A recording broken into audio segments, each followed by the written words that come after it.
What's up guys, welcome back to Sempre Inter TV. Man, it's been an eventful week as an Inter fan. Inter really showing what we call Pazza Inter. But anyway, we'll discuss all of that later. First, let's review our 1-0 win against Rapid Wien in Vienna. Inter travelled to Vienna on this cold, miserable February 14th night to the city of Vienna, a city historically known for its art. But there wasn't much art on show in this match. Unless, if you count that abstract art, where you splash a load of random paint on the canvas and it looks like someone's puked on a canvas and they've rubbed their body all over it. Yeah, I guess that kind of art. But we got the crucial win, 1-0 win, crucial away goal, another clean sheet. I mean, the defense is been impeccable even in these dark periods that we just had. Anyway, let's get into the player ratings, as always given out by sempreinter.com by Sunit, and I'll be giving my own opinions on them.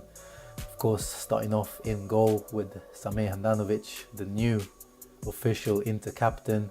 Pretty easy match for Handanovic. Once again, like last match, he didn't get to be involved much, but he had one crucial save to make, which he did against Knas Muller, the former Inter player, who could have and should have scored from close range, but he shot straight at Handanovic, who still made the save. At right back, Cedric, the new Inter signing in January, made his second start for the club. Started off pretty well, but then faded out quite quickly, made a few silly fouls. Wasn't as adventurous as we'd expect him to be with his offensive qualities, so 5.5 is the right rating. Centre-back partnership, De Vrij and Miranda both get a 6.5, I agree. They marshalled the very impotent attack of Rapid Vienna quite well. They didn't really have an out-and-out striker in their team, but still they had a few interesting counter-attacks which De Vrij and Miranda both marshalled very well. At left back, Quadro Asamoah, man, this guy sometimes carries the ball for much longer than he needs to.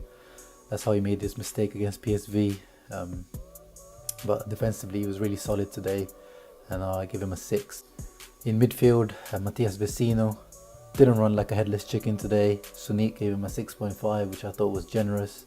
He did play okay compared to his previous matches. I give him a 5.5, so we can meet in the middle. Sunit, let's give him a 6. Next to him, the 75-year-old Borja Valero came in to replace Brozovic, who finally gets a rest, even though it was due to suspension. Replaced him quite well. Obviously he hasn't got the legs on him, but even in the 90th minute he was pressing and running, and kept it neat and tidy without risking much, so not much more you can ask from him really. Up ahead of them too, Radja Nainggolan again playing twice in a week, as he should be to regain his 100% fitness. Wasn't as good as he was against Parma, unfortunately. Had a decent first half, and then in the second half you could clearly see he was struggling. Still hasn't got the 90 minutes in his legs, so I'll give him a 5.5. On the left wing, Ivan Perisic, man, I don't know what's happened to this guy ever since the World Cup. We haven't seen the real Perisic since the World Cup.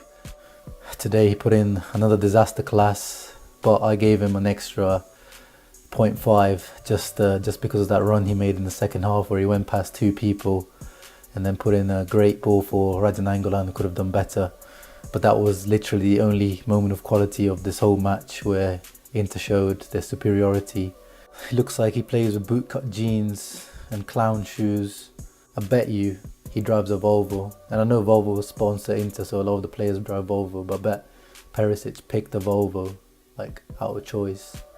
And not one of the nice Volvos, like one of those, station wagons. Like a Croatian supply teacher. On the right, Politano, very disappointing, a 5. Up front, Lautaro stepping up. Lautaro, of course, 6.5, I agree. Probably man of the match, of course. He is the match winner. Took his penalty really well, won the penalty, of course. Taking on the burden of goal scoring after the Icardi debacle. Looking forward to seeing him start more and more now. The substitutes, Antonio Candreva or Anthony Candrew, came on with some energy, but then had a great little free kick routine with Perisic. Could you just describe as Dom and Doma, or the Choco brothers there? I mean, they spend like 30 seconds discussing what to do, and then Perisic just back heels it, and then yeah. If I speak, I'm in big trouble. Brosio brought on to marshal the defence at the end with a switch to 5 at the back, and the first thing he does is get a yellow card. Looking ahead to the next match against Sampdoria. Sampdoria, of course, play some good football. Started off the season really well, but have dropped off recently, as they do with Marco Giampaolo. His teams are always super inconsistent, just as this Sampdoria team is. Of course, they've got Quagliarella, who's been on fire this season. They've recently signed Gabbiadini, who also does quite well against Inter. But I'm pretty confident. The crowd will be back at the San Siro after the 2-match ban. So I'm hoping that they will be in full voice and supporting the team. But the thing that worries me the most about this Inter team is just the lack of quality, the lack of being able to create chances. It's a real struggle watching this team. The attack is very stale. It relies on individual moments of brilliance or a bit of luck. So I'm really hoping that Spalletti is working on the training ground to improve this, because it doesn't look like he is at the moment, or the team is not taking the tactical instructions in. So I'm really hoping that this team starts to pick things up again. Keita Balde hopefully coming back from injury soon. We need his energy and creativity. That was it for the player ratings, and now of course we have to move on to the big topic of the moment, which is, drum roll, Mauro Icardi. As I said at the beginning, Vienna is a city known for art and opera, and this club, FC Internazionale Milano, are no less than a fucking soap opera, an Indian TV drama, a telenovela. And once again we come through with some great A1 class worthy, Netflix worthy drama, with Icardi being stripped of his captaincy in favour of Samir Handanovic. And what is the root of the problem? Well, we all know who it is. It's his wife / agent, Wanda Nara. I mean, I don't want to talk too much about it. I'm just going to offer my opinion on the whole debacle. I am fully behind the club. I am fully behind Beppe Marotta. As I explained in my video a few weeks ago, this is what he does. He makes big decisions, not based on any sentiment. This is what he's been doing for his whole career at Sampdoria, Juventus, etc. And this is what he's doing at Inter. This is a big club mentality. No player is bigger than the club. His wife has been mouthing off about the club and the players on live TV multiple number of times. And Icardi, as the captain, has taken no stance on the matter. He has not spoken about it, and that silence is basically saying, yeah, I'm on my wife's side. I think this is the right decision. The captaincy given to Handanovic is the right decision as the elder statesman of the team, the most respected character in the dressing room.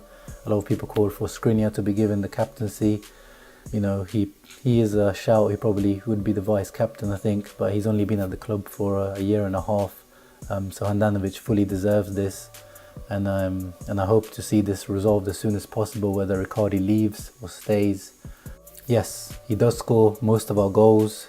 Yes, he has carried us at many points over the years. Yes, he deserves a pay rise, but this is not the way to go about it. And the drama also looks like it's nowhere near its end. Of course, Icardi, who was called up for this match, he refused to turn up. I mean, what other job allows you to do that? I wish I could tell my boss tomorrow that, nah bruh, I'm not feeling it. And then now Icardi's also turned into a philosopher with his Instagram post just after the 1-0 win, where he quoted a Mark Twain quote, adding to the fuel and the fire. So that's it, guys. I'm interested in hearing your views and thoughts about the match, and also of course about the Icardi situation. Do you think Inter were right about stripping the captaincy? Do you think Handanovic is the right captain? Please comment below, guys, and of course, as always, please subscribe and press that thumbs up button. It helps us out a lot. And I'll see you for the next match against Sampdoria, which I hope will be another win. Ciao, guys.